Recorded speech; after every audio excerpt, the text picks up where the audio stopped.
Princess Charlotte wasn't weeping to get attention. She wasn't being dramatic. She wasn't being over the top. Through the walls of Windsor's West Wing, her voice came through faint, shaking and cracking against stone. "Camilla, please stop." There was no laughing, playing, or taunting as kids do. All you could hear was a 10-year-old attempting to be polite while someone much bigger forced her to stay quiet. When a royal guard heard her mumble, "You're hurting me again," this time in a weaker voice, he didn't ask for permission, check the hierarchy, or wait for clearance. He ran down the hallway, because whatever was going on behind that door was no longer discipline, it was control, and control over a child has no authority. Before we show you what he saw when he stepped in, and when Prince William found out what was going on in the consort's private wing, please tell us where you are watching from. Hit like, subscribe, and turn on the bell icon. This wasn't a mistake, it was a line, and the guards stepped across it to keep her safe. In the late afternoon, Windsor Castle was quiet in its own way. Not vacant or busy, just hanging there. The stone hallways were cool and clean thanks to years of use. Most visitors thought that the palace came to life during state events. They were wrong. During these quiet times, when nothing official was going on, genuine decisions were made behind closed doors. Sergeant Alaric Thorne was almost done with his interior patrol cycle, which brought him through the castle's west wing's half-forgotten private paths, archival rooms, and unused side corridors. He didn't talk, hum, yawn, or sleep off during these excursions. 15 years in the military had gotten rid of all of his bad habits. His boots glided quietly over the stone, and his breathing matched the pace of being alert. He made the last turn near the Queen Consort's temporary office suite, which was supposedly closed off for repairs. Scaffolding had been taken down days ago, but the passage was still marked as off-limits because fixtures were being moved around inside. Thorne thought it was bureaucratic nonsense to say that. He stopped for a while as he walked through the carved wood doorway. A soft sound. He came to a stop. This portion of the West Wing had its own special sound. Sound traveled strangely here, because of the narrow stone walls, high vault, and latticed windows. He heard it again through the glass-paneled bend in that corridor. A voice, fresh and light, like a girl's. The tone wasn't fun, it wasn't singing, it wasn't funny. There was only one word, Camilla. It wasn't screamed, shocked, or strained. Thorne stopped at the end of the hall. The noise had originated from behind the last door that was closed. A mahogany panel was hidden in the shadows where most guards walked by without seeing. He walked carefully toward it. Inside, the voice came through again, this time quieter and more measured, like someone who was trying not to be heard but couldn't stop it. "Please, please don't." The syllables broke in the middle of the second please. Thorne's jaw locked, not because he was angry, but because he knew he had heard those same words whispered by a dozen different people over the years, in different deployments and in different palaces. The door stayed closed, the handle made of brass shone. There were no screams, crashes, or personnel racing around, but something was really wrong. He moved closer, and his boots made no noise on the velvet runner. The corridor wasn't on today's moving map.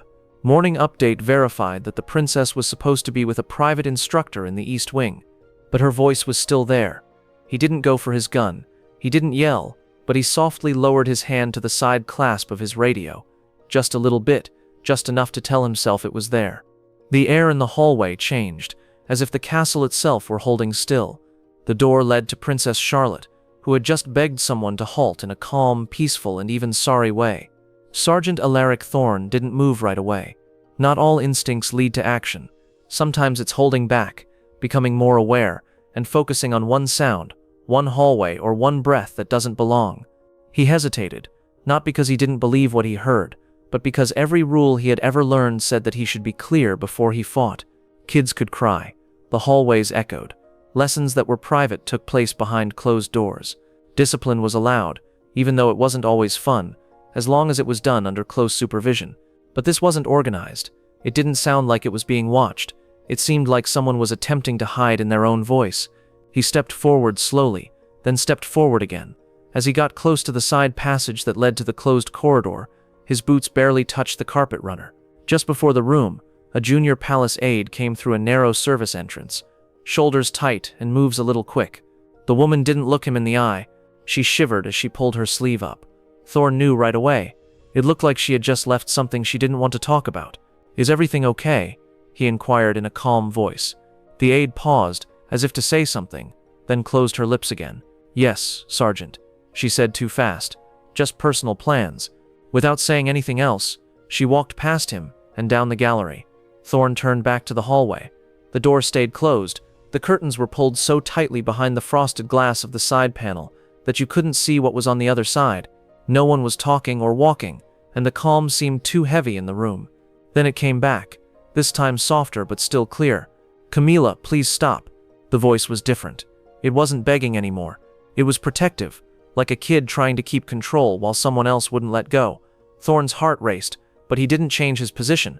He carefully raised his radio and pushed the call button.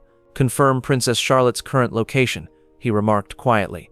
Right away, a break. Once, static crackled. Then the answer came. Princess Charlotte was identified as having a private tutor in East Wing Study 2. No moving without permission. His earpiece was full of silence. That one sentence made everything clear. Charlotte shouldn't be here. She wasn't supposed to be here, wasn't allowed to be here, and wasn't supposed to be anywhere near this hallway, let alone behind a locked door in a private workroom with someone whispering to her. He carefully turned down the radio. He could see every line of the rules clearly, but they all faded away as he thought about the question that was growing in his mind. Why is she here? And why is she telling someone to stop? This time, he went straight to the door. His knuckles were close to the glossy mahogany panel, but they hadn't hit it yet. He heard a slight movement within, the dry whisper of fabric touching stone, and a rapid breath that attempted not to sound like someone was stealing his breath. He talked in a calm voice that was loud enough to be heard. "Is everything okay in there?" No answer, only the quiet shudder that comes after a question that no one wants to answer. He waited one more heartbeat. Charlotte's voice cracked again, just above a whisper, yet it was clearer than anything he had ever heard from a child. "You're hurting me, Camilla." The word didn't come back. It hit the ground. Thorne's face stayed the same. His face stayed chiseled from duty, but his stance changed in a little, exact and complete way.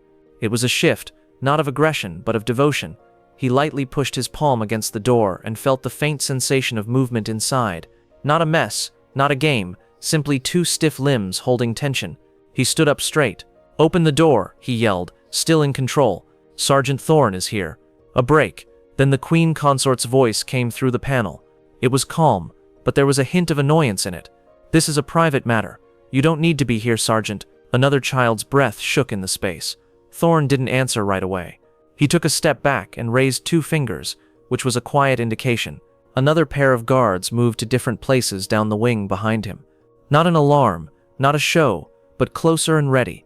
The hallway that used to be peaceful was suddenly different. There was no hallway, only a border, and Sergeant Alaric Thorne was standing right where he needed to be. The small wood door didn't look scary. It was the kind of thing you could find all across the palace, polished, inconspicuous, and purposefully unimpressive, so that it could mix in with hallways that most people walked through without thinking about it.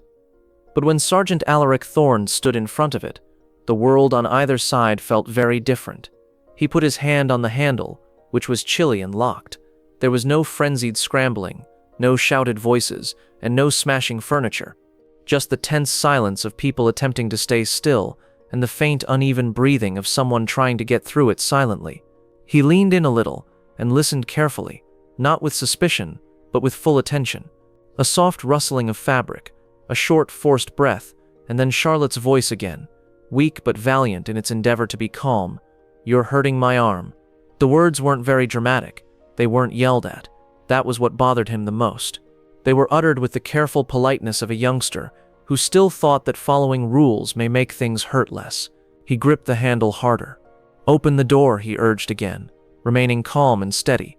Now, there was a minute of silence inside, and the tiniest exhalation suggested thought rather than obedience. Then Camilla's voice came back, clear and short.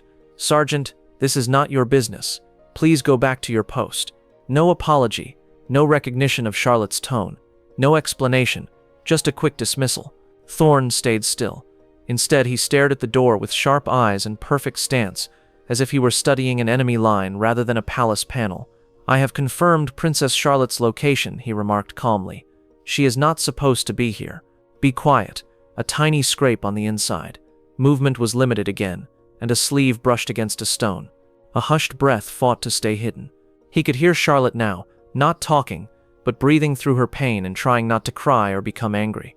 The sound went through the sturdy wood like evidence. "I am asking for access," Thorn said, "for her well-being." This time Camilla's response was slower, and the displeasure was hidden beneath a phony justification.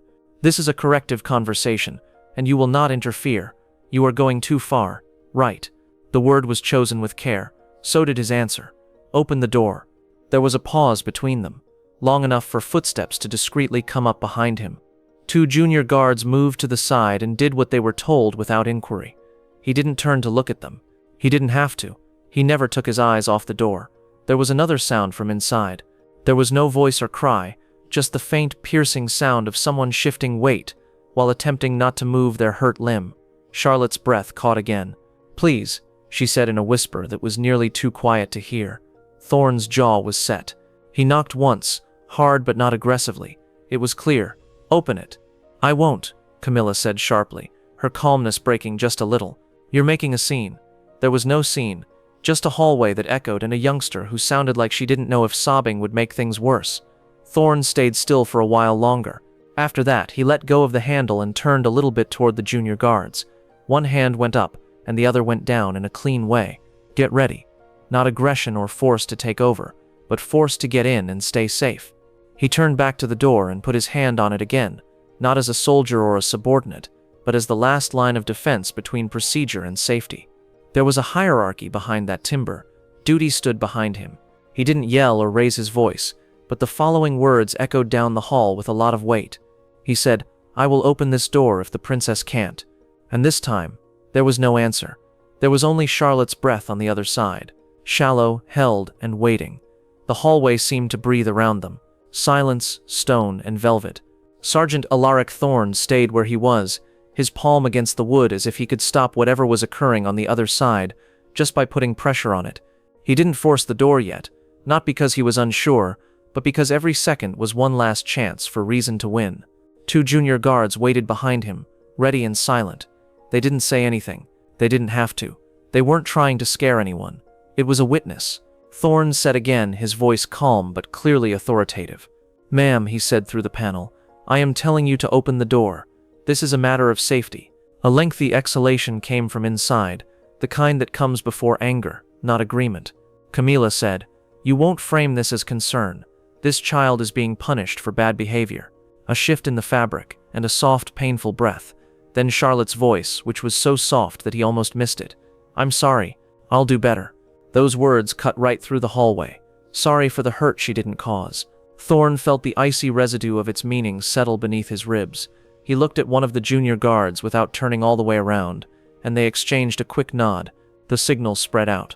Quiet cooperation going down the line like air sliding across glass. He quickly pushed the intercom button on his collar. He said, "Internal security. Need to be there right away. Outside the consort's work chamber in the West Wing corridor. No more information." Camilla's voice got sharper from behind the door. "Sergeant, you will not make this a spectacle. You are getting in the way of a parent-child disciplinary exchange, as if terror were instruction and confinement were care, parental," he said. "My duty is to keep the princess safe."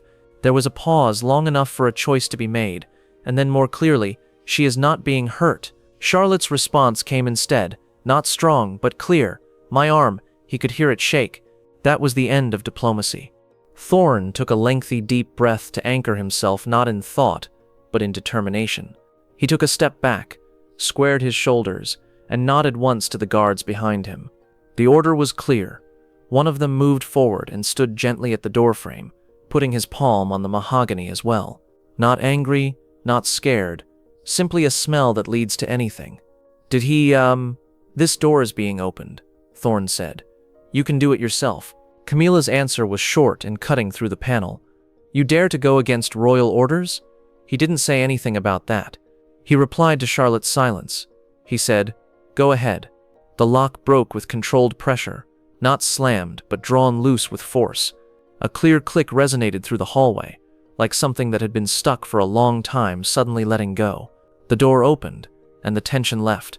The narrow room within let off a soft gold light on the cool stone. Along with it came the smell of polished oak, ancient perfume, and a little bit of dust. For a heartbeat, the universe seemed to be stuck between breathing and truth. Then the door swung open, and what was on the other side made any doubts go away. Charlotte stood inside, leaning against the wall with her arms crossed in front of her, her body small and quiet, one arm bent at an odd angle, Camilla's hand wrapped tightly around her wrist, grip tight and steady, not hitting, not chaotic, but in charge. There were no tears on her face, just firmly held fear. Her eyes went up in mute relief the moment she saw him standing there. Camilla's face changed from angry to self-justifying. "Let her go," Thorne stated simply. The room got colder. She thought about it. Then, gently, and with great reluctance, Camilla let go. Charlotte took a half step forward, and then stopped, not running away or falling down, just instinctively pulled to the uniform that indicated safety. The corridor that had been identified as closed for repairs was suddenly wide open, not fixed, not renewed, and open to the public. The room was smaller than it looked from the hallway, which made it feel more private and made the air feel heavier. There was a low-backed chair against the far wall and a narrow writing desk beside the window. The curtains were drawn long after they were needed. Everything was neat, everything was under control, and in the middle of it all was a child who shouldn't have had to ask for mercy in the first place. Princess Charlotte had not been hit. There were no markings to show off, and there were no bruises forming under pale skin. But the way she was held made it clear, forced to stay motionless, her arm wrenched behind her back, and her posture changed to show that she was giving in. The kind of constraint that makes pain feel like a lesson. Camilla was now a stride away, her back straight, her chin up, and her eyes frigid with anger instead of regret. "Sergeant," she remarked angrily, as if she were talking to a subordinate who had put papers in the wrong place instead of a man who had just stopped someone from getting hurt. "You've made an unnecessary noise." Thorne didn't respond to the provocation. He was already looking at Charlotte. She stayed 10 steps away from the wall, her shoulders tense and her eyelids blinking too slowly. Her little fingers moved as if they weren't sure if they could move now. The quiet in her gasps showed that she was under a lot of pressure and had been told to act correctly. He was the first to talk to her. "Your Royal Highness, you can come forward." A pause and a quick look at Camilla, careful and subtle. Then Charlotte stepped forward, but not fast or dramatically. Every action seemed to be aimed at the guard, as if it were instinct rather than direction. She didn't fall apart when she got to him. Not clingy, she stood next to him, protected, but still thinking. Camilla's voice got sharper again behind them. She was being punished for being rude. She needed to learn about boundaries. Thorne did not turn right away. He kept his eyes on the child. "Are you okay?" he inquired softly. Charlotte nodded once, but it seemed more like she was trying to be polite than honest. Her eyes shone but didn't spill. She said almost in a whisper, "I had to learn how to obey." The words came into the room and landed without any trouble. Obedience. The room changed when it heard that word. Thorne straightened up, and his body language changed from private reassurance to official authority. He was still calm and in control. "Camilla," he began for the first time, looking her in the eye. "This is not okay." Her look became harder. "I won't let a soldier with emotional issues disrespect me in my own home. You held a minor royal without permission. I fixed her behavior. You hurt her," he said calmly. There was silence, although Charlotte's fingers shook a little against the side seam of her skirt. Thorne saw this and spoke to her again in a softer voice. He said calmly, "You won't be punished for this." She looked up and nodded, like if she were looking for something. Camilla laughed once, not impressed. "You are overreacting. Kids tend to make things seem worse than they are," he said. "That's enough." 2 more guards had now gotten closer to the chamber and were standing at the door with respect, not for display, but to keep everything in check. Thorne went on, "I am telling that Princess Charlotte be taken right away to a private reception space and that this room be emptied." Camilla got tense. "I won't take orders from." "By protocol," he said quietly, "even when it's not convenient." There was a long gap after that. Charlotte changed her posture a little, and the tiny tension in her action showed more truth than any words could. Not scared anymore, but still shaken up by the aftershock. Thorne moved his body slightly in front of her, making a barrier without touching her or making a scene. He had seen violence in loud ways. It wasn't loud. This was something colder, and it was done. As the junior guards went up to lead Charlotte away, she turned just a little toward Camilla, not in challenge but in amazement. The woman who had insisted on teaching hierarchy did not look her in the eye. When the grasp let go, the room didn't go back to normal. It just moved. Charlotte was now standing just inside the door, no longer limited by Camilla's hand. She was still wrapped in the calm aftermath of what had happened to her. The junior guards waited with cautious regard, giving her space instead of pushing her out of the room, as if terror itself needed haste. Camilla straightened her sleeves, and little by little her calmness came back together. She raised her chin, and her voice smoothed out into a rehearsed reason. "She challenged me during rehearsal," she said, "interrupted a formal order and made fun of my correction in front of staff. If she wants to move up in her job, she needs to learn about hierarchy." Thorn didn't stop right away. He gave the explanation enough time to breathe in the air, so that it could show how empty it was. Camilla said, "She talked back, and I won't put up with a child who represents the crown." Charlotte looked down, and then she spoke again in a calm voice, without any drama. "I made her look bad in front of William." The words fell softly, but they carried a lot of weight. There was no reproach or wrath in her voice. She was only telling the truth that had not been allowed to exist until now. There was a long silence between the three of them. Camilla's hand didn't move because of discipline. It was shame, not for expansion, but for control. Thorn could see it plainly now. The tone, the restraint, the insistence on compliance above care, a need to regain power after pride had been hurt. He made a small gesture to one of the guards. "Bring Princess Charlotte to the south antechamber. No talking, just a warm drink. She is still being watched." The guard nodded and moved forward slowly. "Your Royal Highness." Charlotte paused for a moment, her instincts still adapting to safety before she moved. She never looked back again. Camilla watched her leave, her lips getting thinner. "She shouldn't leave in the middle of class," she added in a stern voice. "That's not teaching," Thorn said. "That's scaring people." Her eyes lit up. "You are getting too comfortable with accusations. I am becoming more aware of behavior that needs to be looked at." There was a tight quiet in the room. "You will formally punish me for trying to keep standards," she said. "I will make sure this incident is recorded," he added, and looked into it. There was no drama in the words, simply finality. Camilla's face changed only once before she stood up for herself again. "You think firmness is the same as cruelty?" He didn't answer because Charlotte's voice had already done so. He moved a little toward the now empty doorway where the youngster had gone, and felt the room breathe out around its absence. The hallway was no longer full of breath, only consequence. The stress here was no longer in the hands or the body. It had grown into something that was part of the system. Power was questioned in a quiet way, not through a show, and for the first time that afternoon, the urgency changed, not because of fear, but because of what would happen next. Long before the man himself showed up, footsteps could be heard, not rushed, not unsure, but measured, the kind that bore weight without saying so. Sergeant Alaric Thorn heard them at the end of the hall, and knew right once what they were talking about. The air changed again, but this time it wasn't dread. It was something colder and more planned. Prince William came into view with his coat unfastened, and an unreadable look on his face.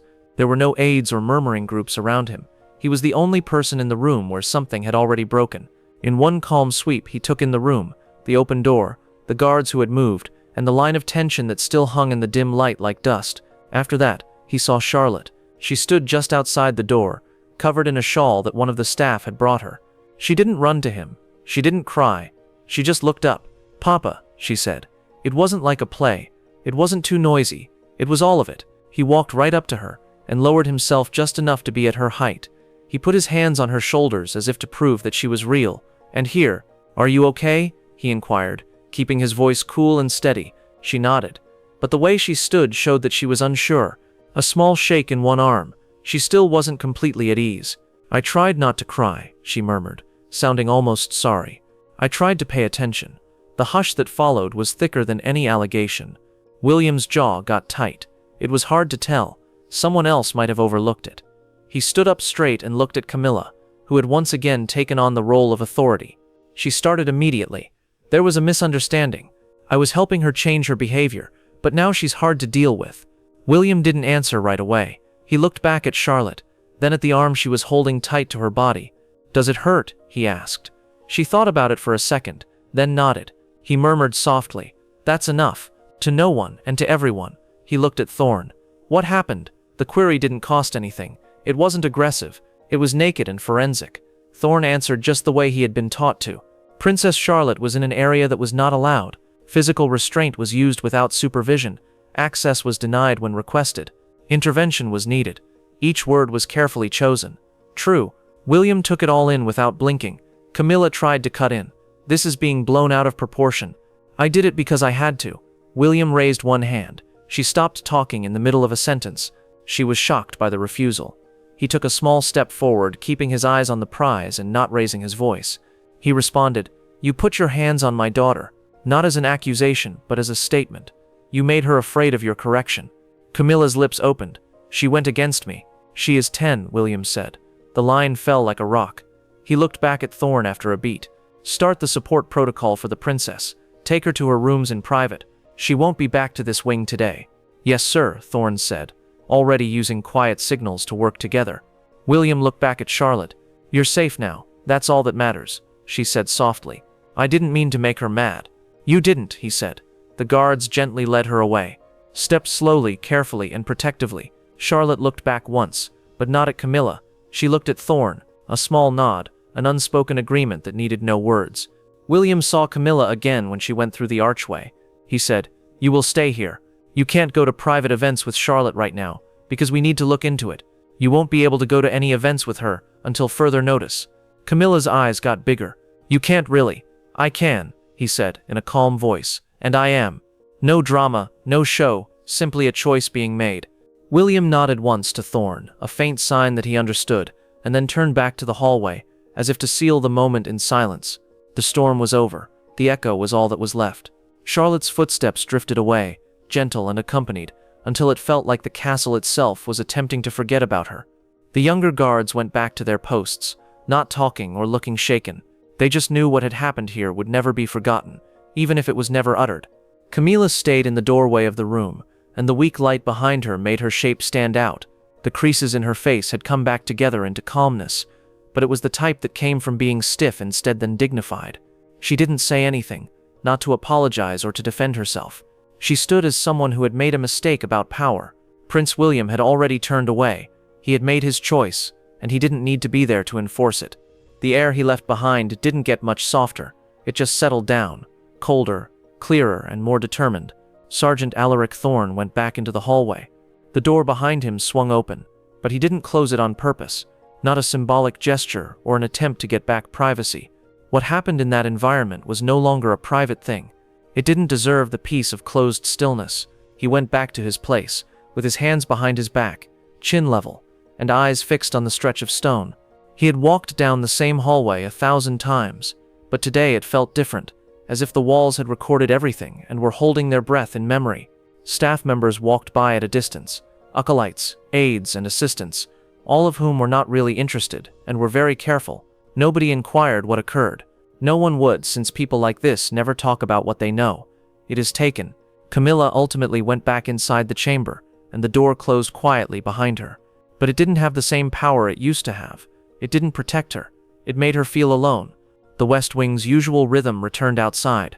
The silence that followed did not help. It was important. Thorne didn't move the whole time. He didn't make his stance wider. He did not let go of the stress. He didn't give in to relief.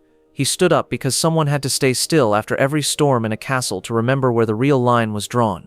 And today, that boundary wasn't drawn by rules or customs, but by restraint, clarity, and the weak voice of a child who had finally been heard.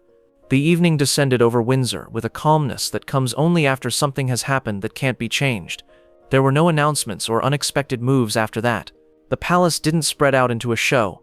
Instead, a controlled calm took shape. This is the quiet that happens when a system realizes it is broken and works to fix it with precision instead of noise. Princess Charlotte stayed in her rooms with a private escort, a senior matron nearby, medical professionals on call, and a tutor who was told to reschedule. There were no angry voices behind her door, no scolding, just quiet words of comfort and a careful distance from the wing she would not be going back to that night. Camilla stayed in her room.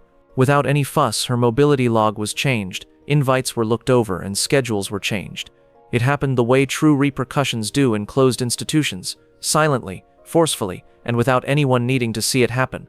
As he always did, Sergeant Alaric Thorne finished his rotation, but when he passed by that same hallway again, it was empty. The lights were dimmed, and the door was closed. It was no longer safe, so he slowed down just a little, not to go back, not to relive, but merely to pass through the space where instinct had been more important than permission. His boots made a sound on the stone again. Then there was stillness. The hallway went back to being quiet, but it wasn't neutral anymore. It now carried the recollection of a line that had been crossed and then stopped. And in one of the castle's many hidden rooms, a youngster slept, learning for the first time that day that grown-ups might choose safety above power, even when the power wore a crown. There was nothing further to say. The palace had taken in the moment, and tomorrow it would go on, although in a little different way. Do you think the guard did the right thing by stepping in when he was told to stay quiet? Did Camilla enforce discipline or go too far, something that no one in charge should ever do? If you think kids should always be safe, no matter what, please let us know in the comments below. Hit the like button, the subscribe button, and the bell symbol so you never miss what's next. Tell someone who knows how much it costs to be quiet about this story. And now that you can see our next royal moment, watch one immediately. We'll see you again tomorrow, at the same hour with a new story.